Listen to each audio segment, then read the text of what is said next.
মুসলমানের ছেলেরা, নওজওয়ানেরা, তরুণেরা, সতর্কতা অবলম্বন করুন, নিজেকে পরিবর্তন করুন। সাহাবেকরা হুজুরগণের জীবনের দিকে একটু যদি আপনি নজর করেন, আপনার কাছে পরিষ্কার হয়ে যাবে। আমি যেটা জ্ঞান অর্জন করেছি আপনার সামনে রেখে যাও, জি আসলে রেখে দিন। সাহাবা হুজুরগণেরা যেমন নামাজের পাগল ছিলেন, রোজার পাগল ছিলেন, যখন সময় হয়েছে ওযু করে মসজিদে গিয়ে আল্লাহকে সিজদা করেছেন, যখন সময় হয়েছে তারা খাওয়া দাওয়া বন্ধ করে আল্লাহর রোজা আদায় করেছেন। ঠিক তেমনি যখন প্রয়োজন পড়েছে নাঙ্গলটা কাঁধে নিয়ে মাঠে গিয়েছেন, যখন প্রয়োজন পড়েছে তারা কুড়ালটাকে হাতে করে নিয়ে বড় গর্ত খুঁড়েছেন খন্দকের যুদ্ধে। যখন প্রয়োজন পড়েছে এক হাতে ঢাল আর এক হাতে তলোয়ার নিয়ে জিহাদের ময়দানে অংশগ্রহণ করেছে। আমি এই কথাটা আপনাকে বুঝাতে চাইছি, আপনার আমার মেন্টালিটিটাকে এমন বানিয়ে দেওয়া হলো ইসলামকে বলে পাঁচ জায়গার মধ্যে সীমাবদ্ধ থাকবে, মসজিদ, মাদ্রাসা, খানকা, জলসা, ইসালে, সওয়াব। এই ধারণাটা ভুল ধারণা। আল্লাহ পাক এটাকে কমপ্লিট জীবন ব্যবস্থা বানিয়ে দিয়েছেন। জিহাদ এর মধ্যে সব কিছু আছে। আপনি প্রকৃত মুসলমান তখনই হবেন যখন আপনি সমস্ত বিষয়ে সুন্দরভাবে যোগ্যতা এবং দক্ষতা অর্জন করবেন। একজন প্রকৃত মুসলমান কেবল নিজেকে নামাজের মধ্যে লুকিয়ে রাখবে না, কেবল রোজার মধ্যে নিজেকে গুটিয়ে রাখবে না। মুসলমানের ছেলেরা, ও নওজওয়ানেরা, তরুণেরা, আমার মুরব্বিয়ানেরা, নিজের মেন্টালিটির পরিবর্তন করুন। সাহাবা হুজুরগণেরা যখন প্রয়োজন পড়েছে হাতে ঢাল নিয়েছেন, তলোয়ার নিয়েছেন, নিজের জান কুরবান করার জন্য জিহাদের ময়দানে অংশগ্রহণ করেছেন। আপনাকেও সেদিকে খেয়াল রাখতে হবে, আপনাকেও এগিয়ে যেতে হবে, আপনাকেও প্রয়োজনে ডাক্তার হতে হবে, প্রয়োজনে মাস্টার হতে হবে, ইঞ্জিনিয়ার হতে হবে, প্রফেসর হতে হবে, লেকচারার হতে হবে। আপনার বাড়ির সন্তানটাকেও সায়েন্টিস্ট বানাতে হবে। মুসলমান, আমার আপনার পূর্বপুরুষদের দিকে একটু লক্ষ্য করুন।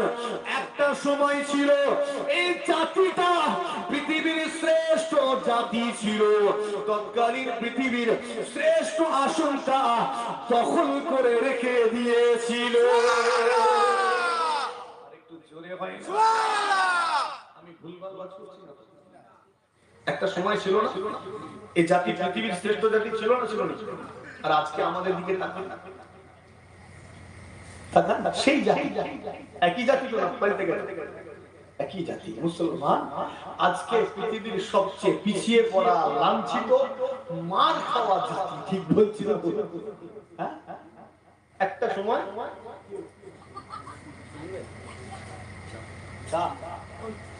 সবচেয়ে শ্রেষ্ঠ আসন দখল করা জাতি, এখন সবচেয়ে পিছিয়ে পড়া জাতি। কেন? ওই যে মেন্টালিটিটা চেঞ্জ হয়ে গেল, টার্গেটটা হারিয়ে ফেললো, হাতে মোবাইল পড়ে গেল। ঠিক বলছি না? হাতে কি পড়েছে? কথা বলেন। টার্গেট হারিয়ে ফেললো। এলাকায় এলাকায় মদের আড্ডাখানা বসে গেল, টার্গেট হারিয়ে ফেললো। ওর টার্গেট হয়ে গেল মদের আড্ডাখানা। এলাকায় এলাকায় লটারি টিকিট সব বসিয়ে দেওয়া হলো, এদের টার্গেট হয়ে গেল এলাকায়। ঠিক বলছি না? মূল টার্গেট হারিয়ে ফেললো। এমন একটা অবস্থা, এরা হয়ে গেল কেবল লেবার। কি হলো? লেবার। এখন লেবার শ্রেণী। খাটবো, খাবো, খাটলে খেতে পাবো, না খাটলে বসে হওয়ার কথা ছিল মালিক। আমার নবী পাক বলছেন, তোমরা ব্যবসা করো, কেননা আল্লাহ ব্যবসায় 80% রহমত রেখেছেন। একবার জোরে হয় না সুবহানাল্লাহ। অন্য আরেকটি রিওয়ায়াতে আমার নবী বলছেন, তোমরা ব্যবসা করো, কেননা ব্যবসায় আল্লাহ 90% রহমত রেখেছেন। জোরে হয় না সুবহানাল্লাহ। আর আমরা ব্যবসা ছেড়ে দিলাম, 90% রহমত তো ওখানে হাত ছাড়া হলো। ঠিক না বল? হ্যাঁ, বাকি রইল 10%, ওটাকে টানা হিচড়া দিচ্ছি। লেবার হবনি তো কি হবে? হ্যাঁ, 100-র মধ্যে 90টা রহমত ছেড়ে দিয়েছি, 10টা রয়েছে 10টাকে নিয়ে আমরা টানা হিচড়া, এই জন্যই তো লেবার। যদি 90টার দিকে আমাদের টার্গেট থাকতো আজকে কি হতাম? লেবার থাকতাম না মালিক? মালিক হতাম। কিন্তু আমাদের এই জিনিসটা দখল করে নিয়েছে এই ইহুদিরা। ঠিক বলছি না ভুল বলছি? কারা দখল করে? ওরা কিন্তু ভালোভাবে দখল করেছে। ওরা যখন জার্মান থেকে বিতাড়িত হলো, কোথা থেকে? জার্মান। ইতিহাস জানেন তো? আমি শুনলাম গতকালকে ভাই আলোচনা করেছেন ডিটেইলস। তাই আমার ডিটেইলস আলোচনার দরকার নেই, আমার যেটা বলা দরকার আমি সেটাই বলছি। জার্মান থেকে যখন বিতাড়িত হলো, তাড়িয়ে দেওয়া হলো, এরা পৃথিবীর বিভিন্ন জায়গায় ছড়িয়ে গেল। ছড়িয়ে গিয়ে ঠাঁই পায় না, কেউ জায়গা দিচ্ছে না। কেন? তখন ইহুদি জাতিটার প্রতি মানুষের একটা বিদ্বেষ ছিল। ঠিক যেমন আজকের দিনে মুসলমান জাতিটার প্রতি একটা বিদ্বেষ তৈরি করে দেওয়া হয়েছে না হয়নি? বর্তমান মিডিয়ার মাধ্যম দিয়ে খালি ছড়ানো হচ্ছে। আজকে যেমন হামাসকে বলা হচ্ছে কি জঙ্গি গোষ্ঠী, উগ্রপন্থী। আসলে কি তাই? কি অত স্বাধীনতা কামী একটা সংগঠন, ঠিক না? তো নিজের স্বাধীনতার জন্য লড়াই করছে, কিন্তু তাকে বারবার করে মিডিয়ায় বলা হচ্ছে জঙ্গি সংগঠন, উগ্রপন্থী। তৎকালীন যেখানে ইহুদিরা আশ্রয় নিতে যেত বিতাড়িত হতো, ঘৃণাযুক্ত মানুষ। তখন এরা চিন্তা করলো এইভাবে হবে না, আমাদের নিজেদের ভূমি দরকার। কি দরকার? আমাদের তো জমিন নেই, ভূমি দরকার। ভূমি খুঁজতে গেল, ভূমি যেখানে নিতে যাই পাই না। তখন এরা ব্যবসাটা দখল করে। আগে অর্থনৈতিক ভাবে স্বাবলম্বী হয়, সমস্ত ব্যবসাগুলো দখল করলো। যত রকমের ব্যবসা আছে আজকে, আপনি যদি মনে করেন আমি ইসরায়েলি প্রোডাক্ট বয়কট করব, চলতে পারবে? হ্যাঁ, আপনার বেসিক নিড যেগুলো প্রয়োজন সেগুলো একটু ভালো করে দেখেন। এমন ভাবে ঘিরে রেখেছে আপনার উপায় নেই। আজকে সকালবেলা উঠে ব্রাশ করবেন, কাজ তৈরি। বুঝাতে পারছি না? ইসরায়েল মুখ ধুবেন, পানি মারছে, মোটর থেকে এখন পানি মারছে। আমার কথাগুলো ভালো করে এমন হয়ে গেছে তাকে ছাড়াতে চলতে হবে। মোটর সাইকেল চালাবে, মোবিল ঢালবে, কোথায়? লাইন নেই। তো আগে মূল জিনিসগুলোকে এরা নিয়েছে, এগুলো মানুষের অবশ্যই দরকার। তো ওগুলো নিয়ে ওরা ব্যবসা শুরু করলো, বিশাল অর্থনৈতিক ভাবে স্বাবলম্বী হলো। এবার যা কিছু দরকার টাকা চলে চলেছে, কথা ঠিক না? হ্যাঁ, পাশাপাশি তাদের ব্রেনও আছে না? হ্যাঁ, বিরাট, সত্যি বিরাট। যদি আপনি কোরআন শরীফটা খুলে, আল্লাহ পাক বনি ইসরাইলের প্রতি সবচেয়ে বেশি নিয়ামত দিয়েছেন। একবার জোরে বলেন সুবহানাল্লাহ। আল্লাহ বলছেন, এ বনি ইসরাইল, আমি তোমাদেরকে নিয়ামতে পরিপূর্ণ করে দিয়েছি। আল্লাহ বনি ইসরাইলকে নিয়ামতে পরিপূর্ণ করে দিয়েছেন। বেশিরভাগ নবী এসেছে বনি ইসরাইলে, ঠিক বলছি না? বলি। কিন্তু তারপরেও এরা সমস্ত নিয়ামত পাওয়ার পরেও এমন একটা জাতি সন্তুষ্ট হতে পারে না, নাশুকর জাতি। আল্লাহর অবাধ্যতা করতে লাগলো, আল্লাহ অসন্তুষ্ট হয়ে গেলেন। আখেরি নবীকে কিন্তু আর বনি ইসরাইলে পাঠালেন না, ঠিক বলছি না? বলি। আর পাঠালেন না। এখানেই তো সব নবী আমাদের এসেছে বনি ইসরাইলে। মুহাম্মদ ওই মরুভূমিতে এসেছে, বনি ইসরাইলে আসেনি। এখানেই তো সমস্যাটা হচ্ছে। সতর্কতা অবলম্বন করবেন। একবার বলুন শরীফ আল্লাহুম্মা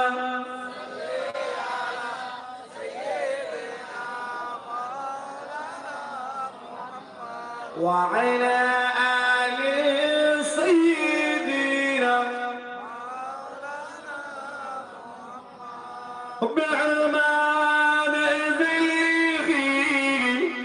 سيرة मेरे गाहों मेरा बीर मदीने में है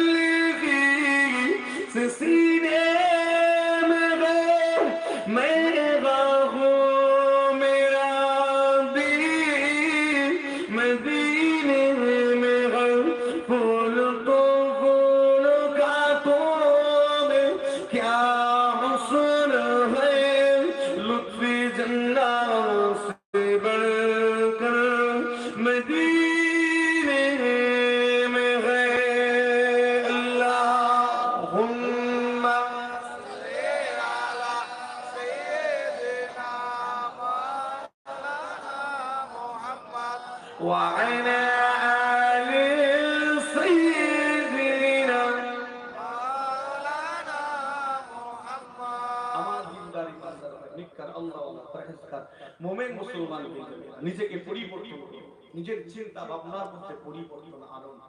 দুর্বল যে হবে তাকে মার খেতে হবে। কেন দুর্বলের মাথা কোনো অধিকার আছে? যদি বলেন নেই, মার্কিং করা হয় তো আগে দুর্বল। সবলের কাছে একটা বাংলা প্রবাদ আছে, শক্তের ভক্ত, শুনেছেন কি? শক্তের ভক্ত নরমের জম, শুনেননি মনে হয়? শুনে আমার এলাকায় এটার প্রচলন আছে।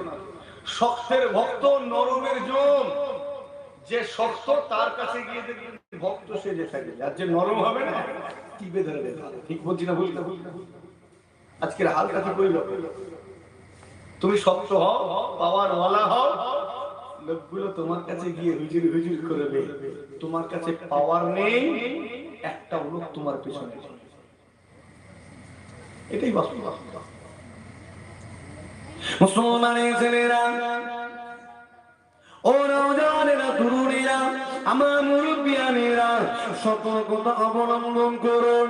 আজকে দিনে এই শ্রেষ্ঠ আসন দখল করা জাতিটার দিকে তাকান। সবচেয়ে পিছিয়ে পড়া জাতিতে পরিণত হয়েছে।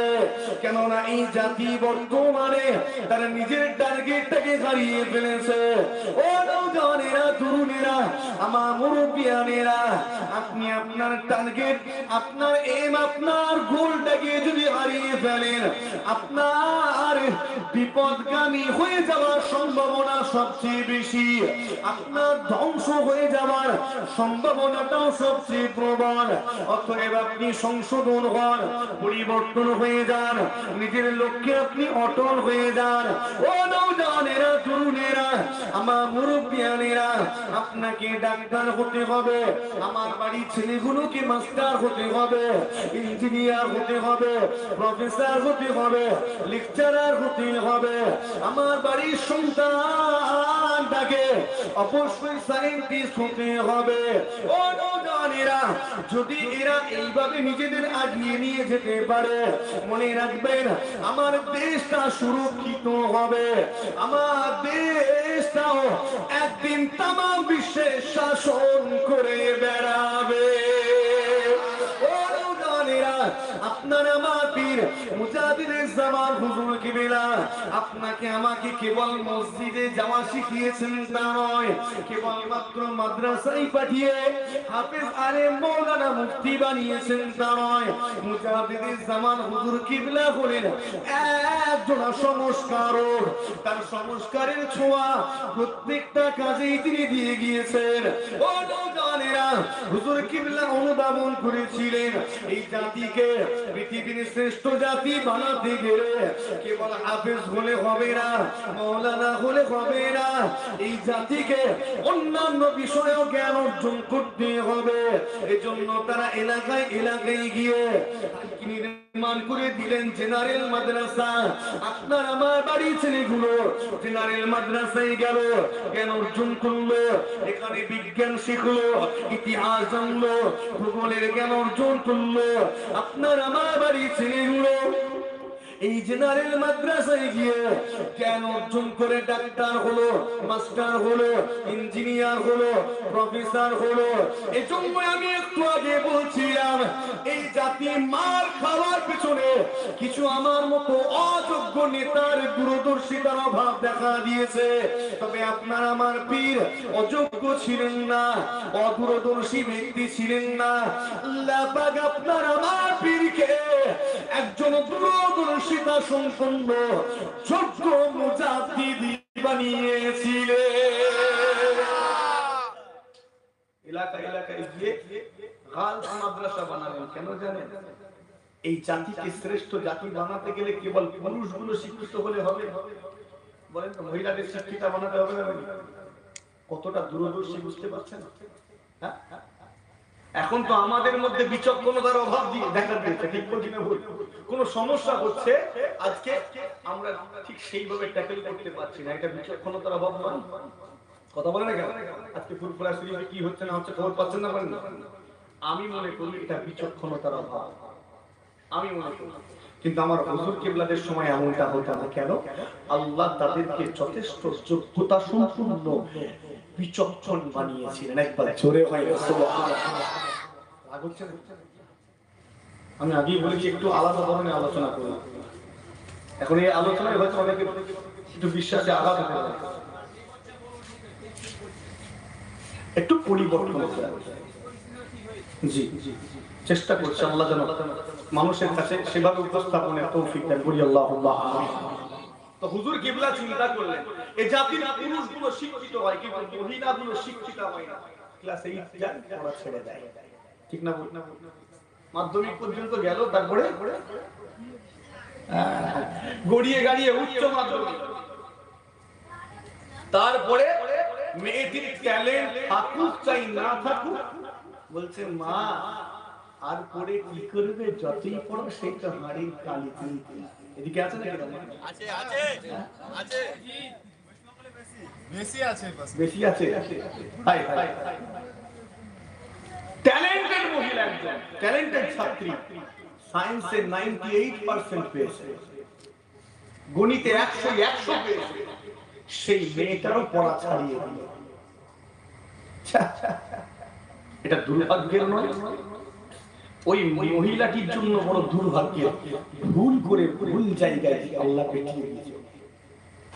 এই সময় ট্যালেন্টের বড় অভাব আছে না? কথা বলে না কেন?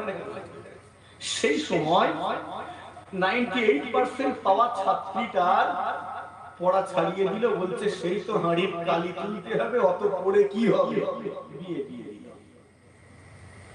একদিকে ওই ছাত্রীটার স্বপ্ন চুরমার হলো, আর একদিকে এই জাতিটার মারাত্মক ক্ষতি হয়ে গেল। হয়তো একটা ডাক্তার হতে পারতো না। কথা বলে না? বলেন তো, যদি ওই মেয়েটি ডাক্তার হতো সমাজের উপকার হতো না? কেবল কি মুসলমানদের উপকার হতো না, এই জাতির হতো, ভারতীয় উপকার হতো, ভারত তো এগিয়ে যেত। ঠিক বলছি না? বল, আরো একটা বিচক্ষণ ডাক্তার পেত, কিন্তু পেল না। ওই সিদ্ধান্ত, আমার কথাগুলো খারাপ ভাবে নেবেন না। ট্যালেন্টের কদর করুন, প্রতিভা সবার মধ্যে থাকে না, যাদেরকে আল্লাহ দিয়েছেন সেগুলোর কদর করুন, এদেরকে আগিয়ে যেতে দিন। জি হ্যাঁ, মুজাহিদের জামান হুজুর কিবলা চিন্তা করলেন একটা পুরুষ শিক্ষিত হলো মানে সে একা শিক্ষিত হলো, কিন্তু একটা মহিলা শিক্ষিত হলো মানে পুরো পরিবারটাই শিক্ষিত হয়ে গেল। জোরে বলেন সুবহানাল্লাহ। একটা পুরুষ শিক্ষিত হলো, চাকরি পেল, চলে গেল। তোমরা কিন্তু আমার কথা শুনুনি, পরে সব ব্যবস্থা করছি তোমাদের। একটা পুরুষ শিক্ষিত হলো, চাকরি পেল, সে চাকরি করতে চলে যাবে না যাবে? এবার তার বাড়িতে তার ছেলে আছে, বলেন তো একে কে তৈরি করবে, একে কে পড়াবে? মা বাবা, মা পড়াবে, কিন্তু মা তো পড়তেই জানে না, ক্লাস 8 পর্যন্ত পড়েছে, তৈরি করতে পারবে?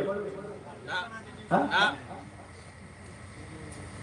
মা যদি শিক্ষিতা হতেন তাহলে এই বাচ্চাটাকে তৈরি করতে পারতো না? পারতো না? কথা বলে না কেন? এই জন্য হুজুর কিবলাদের চিন্তা ছিল একটা পুরুষ শিক্ষিত হলো মানে সে একা, কিন্তু একটা মহিলা শিক্ষিতা হওয়া মানে পুরো পরিবারটাই শিক্ষিত হয়ে যায়। জোরে ভাই না? জোরে ভাই না?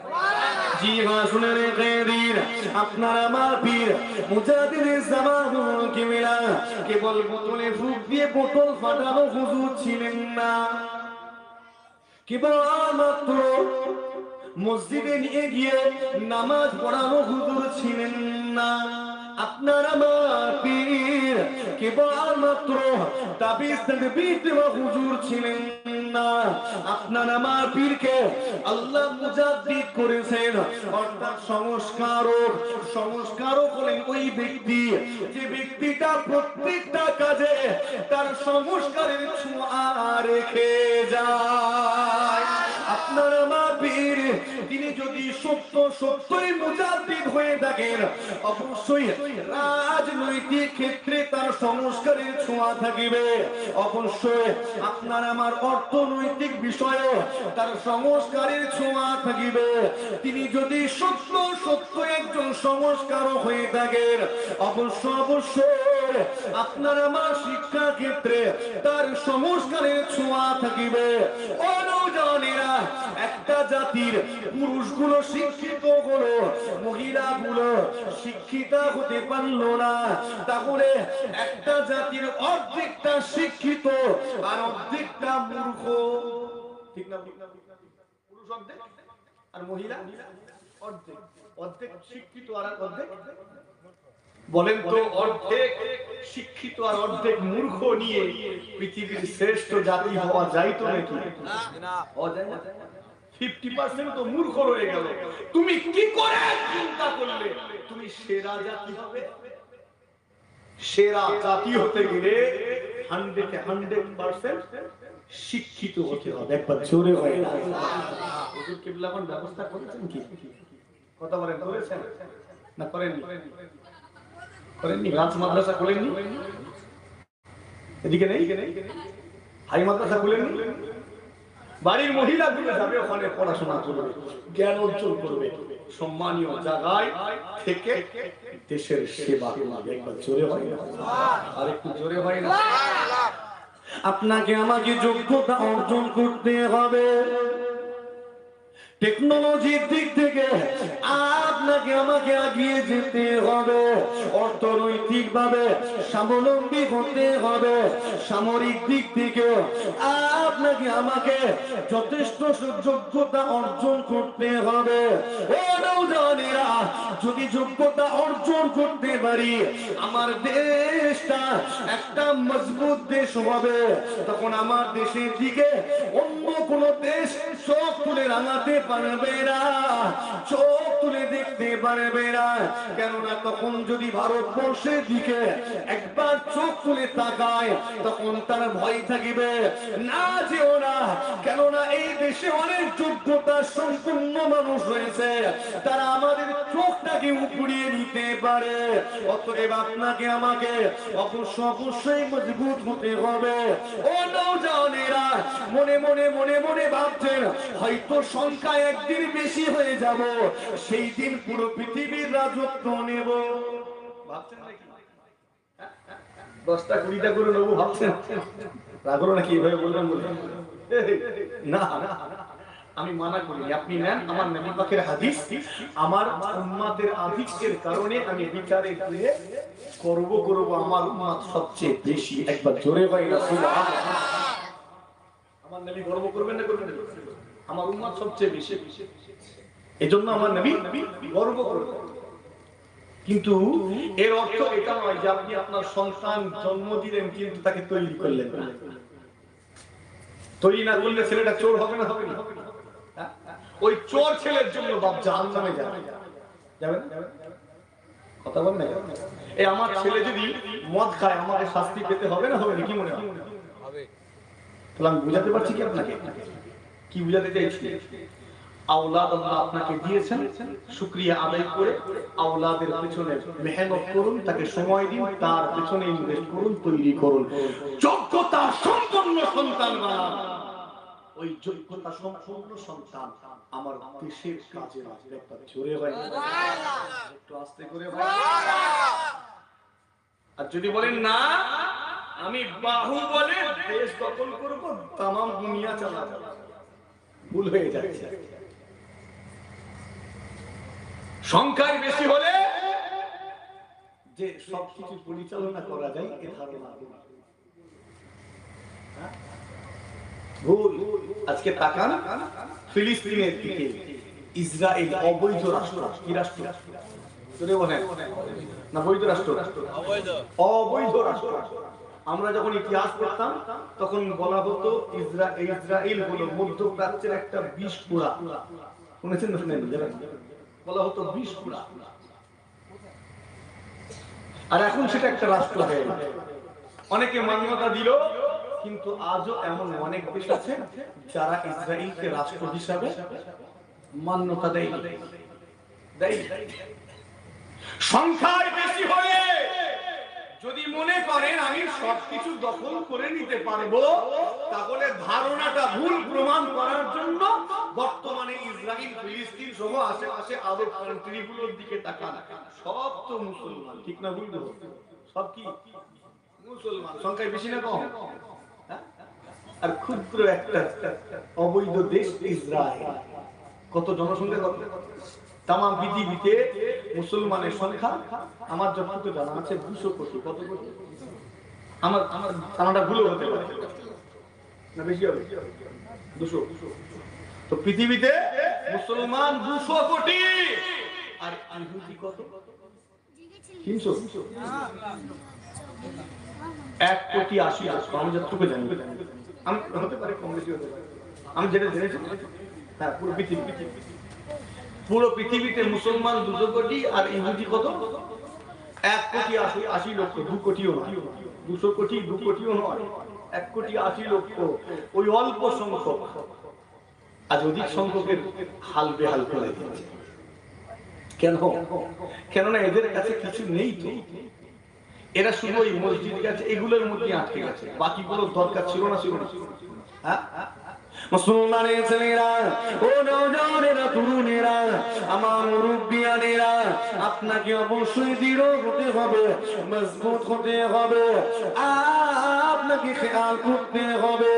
আমার নবী পাক সাল্লাল্লাহু আলাইহি ওয়াসাল্লামের সাহাবা হযরত উমর বিন খাত্তাব রাদিয়াল্লাহু তাআলা আনহু দিকে, ও নওজওয়ানেরা, একদিকে তিনি আমার নবীর সাহাবা, আর একদিকে হলেন আমিরুল মুমিনিন, যে আসলে রেখে দিন তিনি এমন একটা সময় খলিফা নির্বাচন হলেন, যে সময়ে তামাম আরব সহ বিভিন্ন জায়গাতে বিশৃঙ্খলা বিরাজ করছে। কিন্তু আমার উমর ফারুক রাদিয়াল্লাহু তাআলা আনহুকে আল্লাহ পাক এমন একজন লিডার বানিয়ে দিলেন, এমন একজন নেতা বানিয়ে দিলেন, সেই নেতার মাধ্যমে সমস্ত বিশৃঙ্খলা গুলোকে আমার আল্লাহ দূর করে দিয়েছিলেন। যে শুনে রেখে দিলে আমার উমর ফারুক হুজুরের কেমন নেতৃত্ব, তার রাজত্ব কেমন। যে আমার ফারুক হুজুরের ঘটনা সবার জানা। একজন গরিব বাড়িতে হাঁড়িতে পানি ফোটাতে লেগেছেন, মাতাকে সান্ত্বনা দেয়, তৈরি হচ্ছে, আমি তোমাদের জন্য খাবার বানাচ্ছি, একটু সবর করো, খাবার হয়ে গেলেই তোমাদের খেতে দেব। মনে আছে না? মনে আছে তো? তো নেতাকেও তো আদল ওয়ালা হতে হবে, ইনসাফ ওয়ালা হতে হবে। কথা ঠিক না ভুল? না জালেম হতে হবে? ইনসাফ ওয়ালা।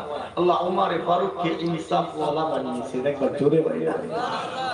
ঘটনা জানা আছে, আমার লম্বা চড়া বলার দরকার নেই। কেমন? জি, বাচ্চাগুলো কেঁদে কেঁদে ঘুমিয়ে পড়ছে, আবার ঘুম ভাঙছে, কাঁদছে খাবারের জন্য। মা তখনও বলছেন খাবার তৈরি হচ্ছে, আর একটু সবর করো। মনে আছে না? হ্যাঁ, আর একটু সবর করো।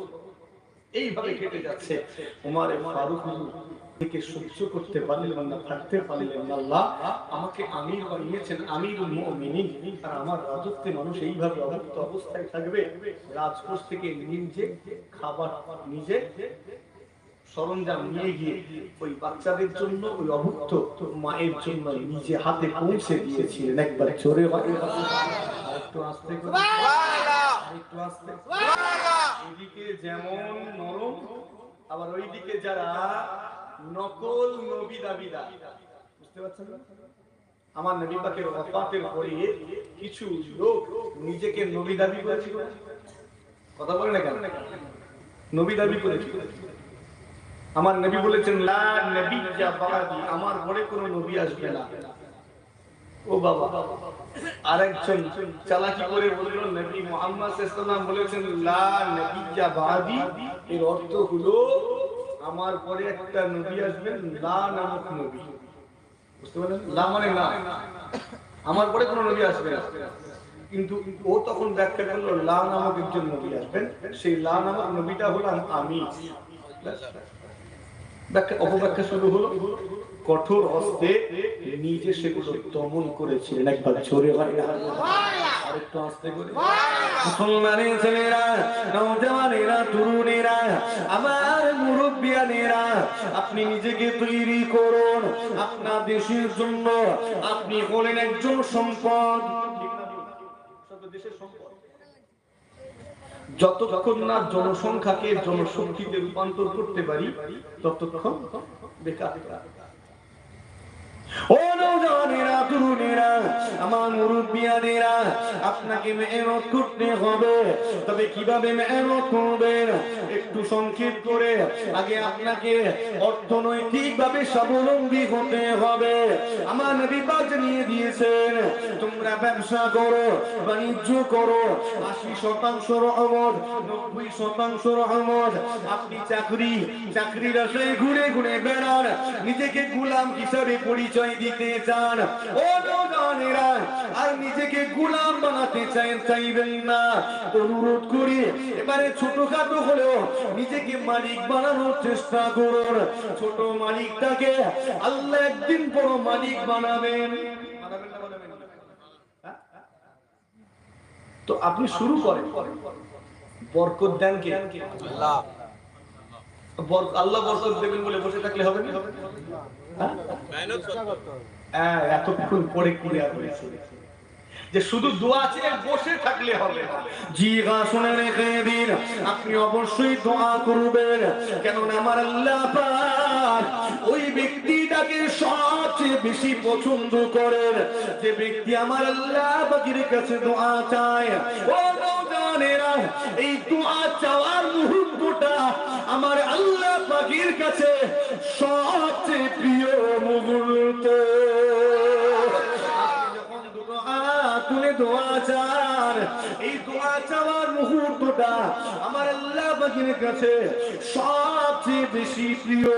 আল্লাহ সবচেয়ে বেশি খুশি হন, কেননা বান্দাটা টোটাল লাইফে, টোটাল জীবন জিন্দেগিতে আমি আল্লাহ ছাড়া অন্য কাউকে ডাকে না, অন্য কোন সাহায্যকারীকে আহ্বান করে না।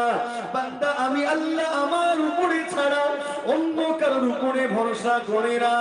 এটা আল্লাহ পাকের কাছে সবচেয়ে বেশি পছন্দের। আপনি দোয়া চাওয়ার পরে করণীয়টা করুন। মনে রাখবেন, আমি আপনি কোন কাজের সফলতা অর্জন করতে পারি না, আমি আপনি কোন বিষয়ে সফলতা অর্জন করতে সক্ষম নয়। আমরা কেবলমাত্র চেষ্টা করতে পারি, সফলতা পাওয়ার জন্য করণীয় গুলো করতে পারি। আর সফলতা আমার আল্লাহ পাকের তরফ থেকে আসে। আল্লাহ তরফ থেকে সফলতা আসে, আমরা সফল হওয়ার ক্ষমতা রাখি না। কেউ আছেন এখানে বলবেন যে হুজুর আমার সে আত্মবিশ্বাস আছে, আমি সফলতা ছিনিয়ে আনবো? ক্ষমতা নেই আপনার, আমারও নেই। সফলতা পাওয়ার জন্য যেটা করা দরকার কর, বাকি কে দেয়? আল্লাহ। আল্লাহ। একবার জোরে বলেন আল্লাহ। জীবনে না তাহলে অনেক উদাহরণ আসবে, যে উদাহরণ আমি ওটিকে দিয়েছি। হযরত ইব্রাহিম আলাইহিস সালামকে নমরুদ অগ্নিকুণ্ডে নিক্ষেপ করেছিল, মনে আছে আপনার? আছে। আগুনের কাজ কি ভাই? জ্বালানো, জ্বালিয়ে দেওয়া, পুড়িয়ে দেওয়া। সেই দিন ইব্রাহিম আলাইহিস সালামকে আগুন পুড়িয়ে দিয়েছিল তো নাকি? না, পারেনি। কেন? আগুনের কাজ কি? জ্বালিয়ে দেওয়া, পুড়িয়ে দেওয়া। তাহলে আমার ইব্রাহিম আলাইহিস সালামকে পুড়াতে পারল না কেন? চুলোতে আপনি চাল ধুয়ে হাঁড়ি বসিয়ে দিয়েছেন, পানি দিয়ে আগুন জ্বালাচ্ছেন কেন? আগুন জ্বলবে, ভাতটা চাল ফুটে ভাত হবে, তাই তো নাকি? এই জন্যই তো বাড়িতে মা বোনেরা চুলোতে আগুন দেয়। যদি চুলোতে পানি ঢাললে ভাত ফুটতো, তাহলে পানি ঢালতো। যেহেতু আগুন ঢাললে, আগুন জ্বালালে ভাত ফুটবে, সেই জন্যই আগুন জ্বালাবে। তো আগুনের কাজ জ্বালিয়ে দেওয়া, পুড়িয়ে দেওয়া। কিন্তু ইব্রাহিম আলাইহিস সালামকে পোড়াতে পারলো না, জ্বালাতে পারলো না। প্রশ্নটা এখন বলেন, কেন পারলো না? একটু বলেন না, বলেন না। তা তো বটেই। আগুনের কাজ জ্বালিয়ে দেওয়া, পুড়িয়ে দেওয়া, সেই দিন পোড়াতে পারেনি কেন? কেননা আল্লাহ সেই দিনে আগুনের পোড়ানোর ক্ষমতা, জ্বালানোর ক্ষমতাটাকে আল্লাহ কেড়ে নিয়েছিলেন। একবার জোরে হয়, আর একটু আস্তে। শুধু জ্বালালে হবে না, যদি আল্লাহ ক্ষমতা কেড়ে নেন, যতই জ্বালাও জ্বলবে। তলোয়ারের কাজ কি? কেটে দেওয়া, টুকরো টুকরো টুকরো টুকরো। এখন যদি চালাই কাটে না। সেই দিন ইসমাঈল আলাইহিস সালামের গলাতে ইব্রাহিম আলাইহিস সালাম তরবার চালিয়েছিলেন না?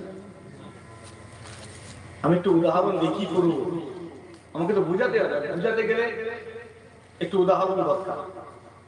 আমি কি ভুলভাল উদাহরণ দিচ্ছি? না, চেষ্টা করছি বুঝানো। এরপরেও যদি না বুঝেন তাহলে ছোড়া আর কুদাল লাগবে, কি লাগবে তখন? আর কিভাবে বুঝাবো? তো হরলিক্স নয় রে বাবু যে গুলে খাই দেবে, চেষ্টা করতে। তো সেই দিন তলোয়ার আমার ইসমাঈল আলাইহিস সালামের গলা কাটতে পারেনি কেন? সহজ উত্তর, তলোয়ারের কাজ কেটে দেওয়া, টুকরো টুকরো করা। কিন্তু সেই দিন পারেনি কেন?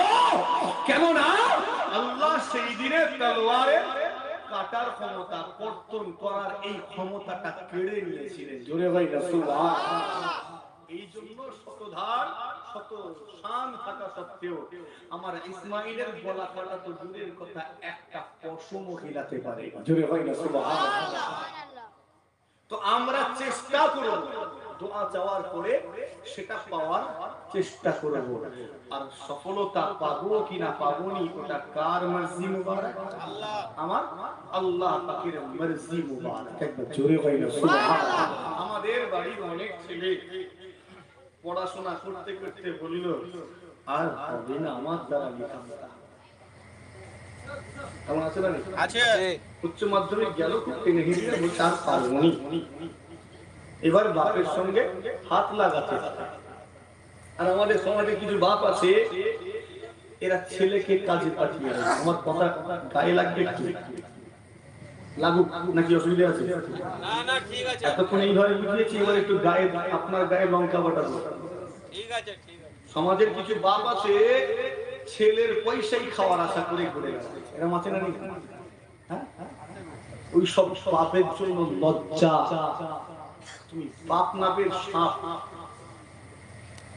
তুমি কেমন বাপ যে ছেলেটার পড়াশোনা ছাড়িয়ে দিয়ে তাকে দিল্লি পাঠিয়ে দিলে, হ্যাঁ মুম্বাই পাঠিয়ে দিলে? সমাধান চান তো নাকি? সমাধানের জন্য বলছি, আগিয়ে যেতে চান তো? আগিয়ে যেতে গেলে কি করতে হবে? আগে শিক্ষায় জোর দিতে হবে। আমি মাধ্যমিক পর্যন্ত পড়ালাম ছেলেটাকে, পড়ানোর পরে বলছে আমি চাষার বেটা, চাষা, আমার ছেলে কি ইঞ্জিনিয়ার হবে? কাল থেকে ছোড়া কুদাল নিয়ে চল। আমি 1.5 কিলোমিটার হেঁটে ধানের বস্তা বইছি, তুই কি এসিতে থাকবি নাকি? তুইও তো আমার বেটা, তোকেও ধানের বস্তা বইতে হবে। এরকম আছে না নেই? আছে। একদম ছেলের পড়া ছাড়িয়ে দিয়ে চলে গেল মাঠে। কেন? ওটা আপনার ছেলে না আপনার দুশমন? মুখে তো বলছেন ছেলে, আর আচরণ কাজটা তো দুশমনের মতো। আমি চাষার বেটা, তুই কার বেটা? তুই তো আমার বেটা, তোকেও তো চাষ করতে হবে। ছেলেটার লেখাপড়ায় চলছে না, আগিয়ে যেতে, কথা ঠিক না? বল না, আগিয়ে যেতে, তবে যে সমাজটা মাথা তুলে দাঁড়াবে, তবে একটা জায়গায় পৌঁছাবে।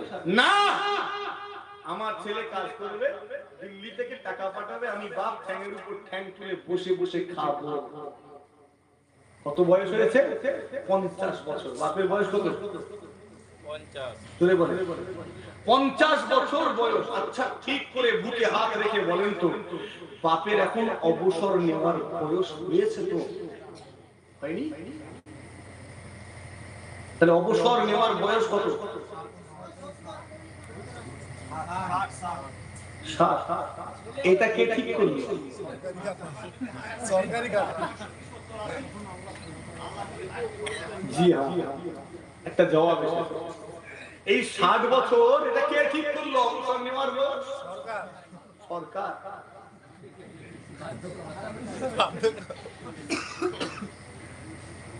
ডোনাল্ড ট্রাম্প নাম শুনেছেন?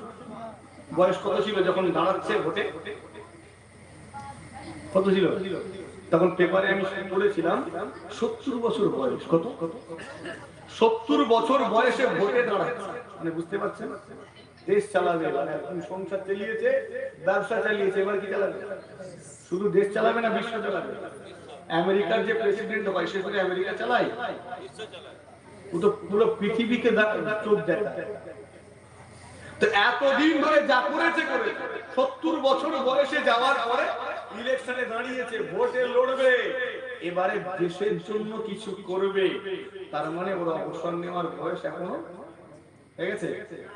আর আমার এলাকায় 50 বছরের ঠ্যাঙের উপর ঠ্যাং তুলে দিয়ে অবসর নিয়ে ছেলের পয়সা খাওয়ার নাই। হ্যাঁ, ছেলেগুলো খুব খুশি হচ্ছে, হুজুর আজকে দিচ্ছে। না, কোন ব্যক্তিকে আক্রমণ করছি না, আমি সমাজ পরিবর্তনের জন্য আলোচনা করছি, চিন্তা ভাবনার পরিবর্তন আনতে হবে। বাসে ট্রেনে তো আপনারা ঘোরাঘুরি করেন না, করেন না? করেন না? আমি আগে বাসে ট্রেনে ঘোরাঘুরি করেছি, আমার শিক্ষার লাইফে ঘুরেছি, বিভিন্ন জায়গাতে যেতে হয়েছে।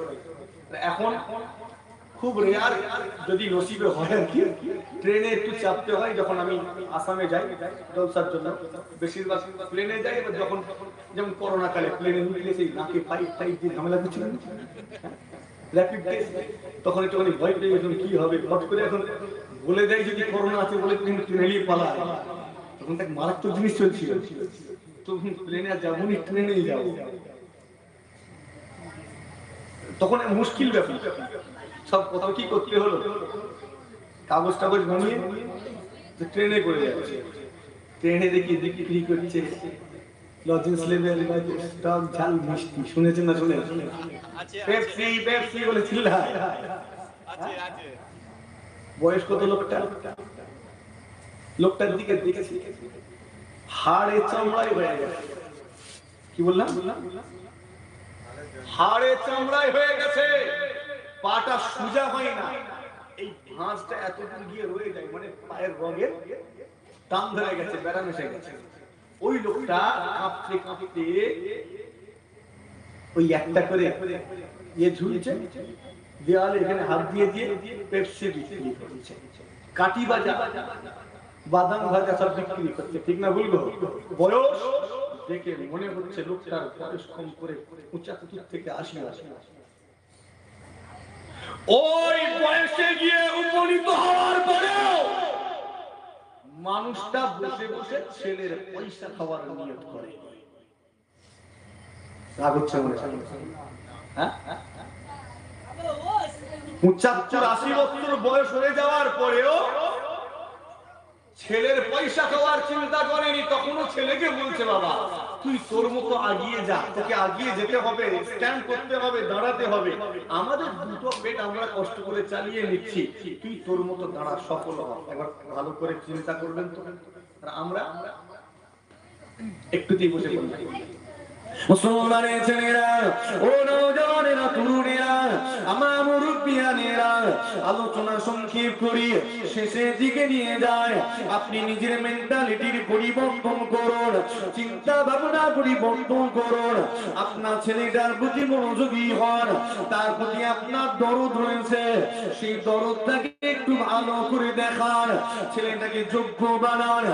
এই ছেলেটা যদি যোগ্য হতে পারে, যোগ্যতা অর্জন করতে পারে, একটা দিন আপনার সংসারে সচ্ছলতা আসবে, সংসারে শান্তি আসবে, আপনি ধীর স্থির ভাবে আল্লাহ পাকের নামাজটা আদি করতে পারবেন।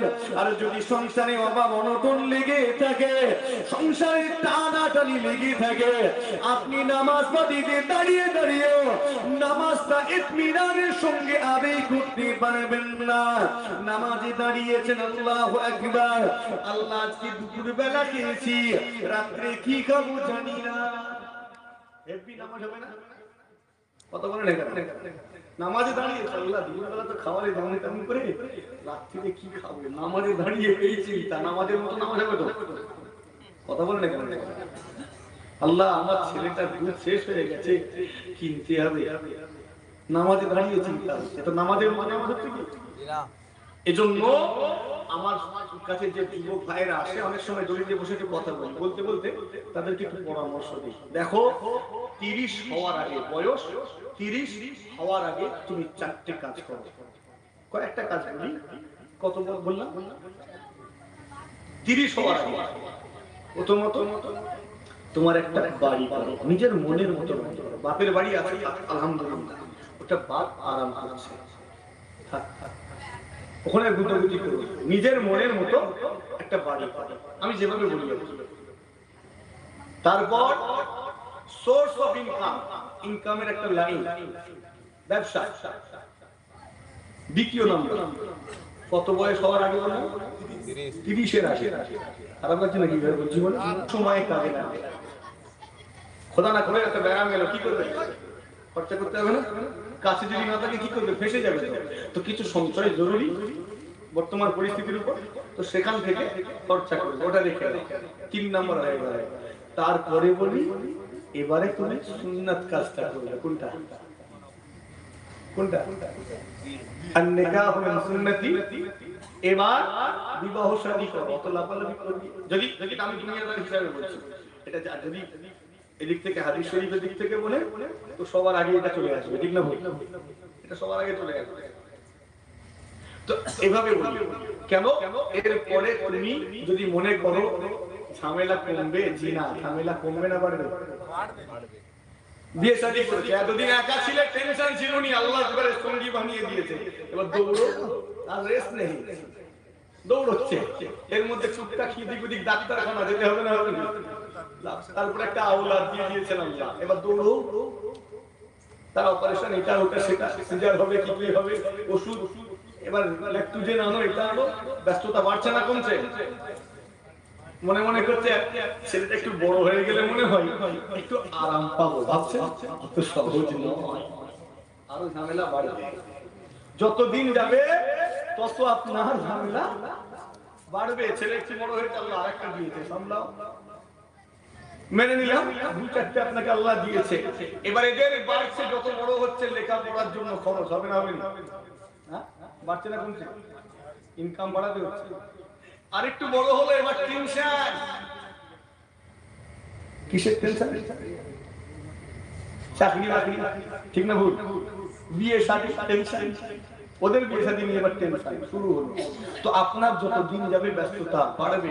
আমাদের সমাজে অনেকে নামাজ পড়ুনি কেন বলে, হুজুর ছেলেটা ছোট, গদিতে পেশাব করে দেয়, ঠিক ঠিক মিনার হয় না, তাছাড়া ঘর তৈরি করছি, ঘরটা কমপ্লিট করে নামাজ পড়বো, এরকম বলে অনেকে। ঘরটা তৈরি হয়ে গেলে, ঝামেলা চলছে, হয়ে গেলে আল্লাহ বিল্লাহ করলে তোমার এই ঝামেলা জীবনে মিটে। এবার তুমি বড় ছেলেকে বড় হয়েছে, বিয়ে শাদী দিয়েছে, আল্লাহ তার ছেলে দিয়েছে, কোলে কোলে করো, বাচ্চা না কমছে? কথা বলে না কেন? তো যারা মনে করছে একটু সামলে নিয়ে গুছিয়ে নিয়ে নামাজ পড়বো, আপনি মহাভূতামি করে ফেলছেন। যান, আজ থেকেই শুরু করুন। কেন? ও ঝামেলা মেটার নয়, বরং এটা ফসকে যাচ্ছে। আজ থেকে নামাজ শুরু করেন, আল্লাহ আপনার কাজটাকে আসান করবেন। একবার জোরে একটু আস্তে করে, আরো আস্তে, দরুদ শরীফ, আল্লাহুম্মা সাল্লি আলা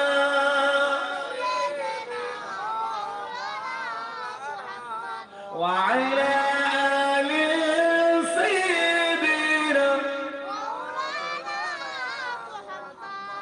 ওগোবা আমিরা,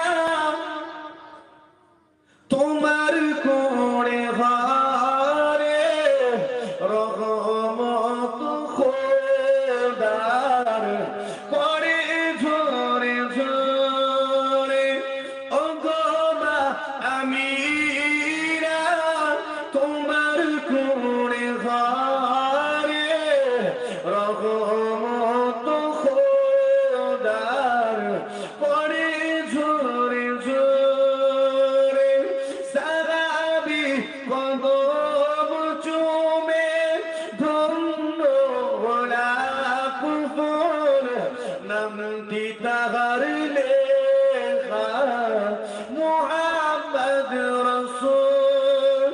সাহাবী কদম চুমে ধন্য লাখ ফুল, নামটি তাহার লেখা মুহাম্মদ রাসূল।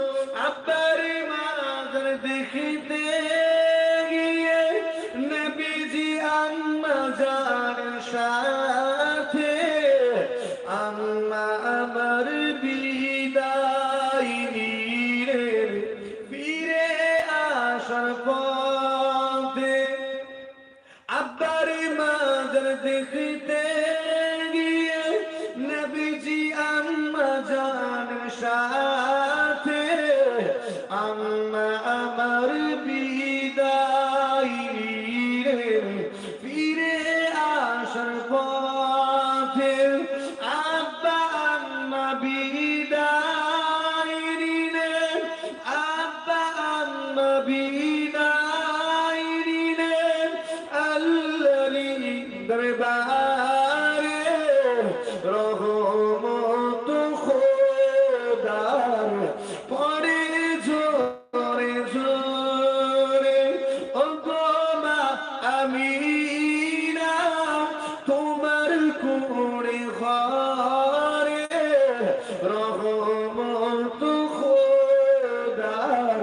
করে জোরে জোরে আল্লাহুম্মা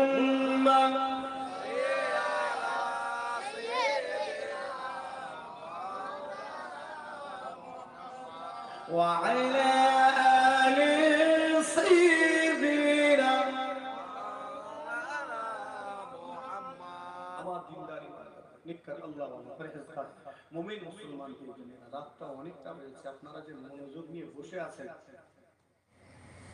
আমি বুঝতে পারি যে এই রাতটা কম হয়েছে নাকি প্রত্যেকটা মানুষ দেখছি মনোযোগের সাথে শুনছেন আল্লাহ আমাদের যা শুনিয়েছেন এর মধ্যে যা কিছু ভালাই আছে আল্লাহ গ্রহণ করার তৌফিক দান করি আল্লাহুম্মা আমিন আল্লাহুম্মা আমিন অনেকটা সময় আপনাদের নিয়েছি এবারে বিদায় নেওয়ার পালা রাতটা হচ্ছে নাকি আমাদের কিছুটা হলেও ধারণা চেঞ্জ হবে হবে পুরো আলোচনাটা একটু অন্যরকম হয়ে গেছে একটা ঘটনা বলা হয়নি হ্যাঁ বলেছি না এটা ওমর হুজুরের একটা উদাহরণস্বরূপ টেনে গেছে বলাই হয়নি টাকা পরে ইনশাআল্লাহ আলোচনা হবে আসেন বিদায় নেওয়ার আগে সকলে একটু মজলিসটাও গুছিয়ে নেওয়া হবে আর সাথে আমার নবীর দরবারে সালামটাও পেশ করা হবে আসেন আদবে দাঁড়িয়ে আল্লাহ হাবিবের দরবারে সালামে নজরানা পেশ করে নবী সালামু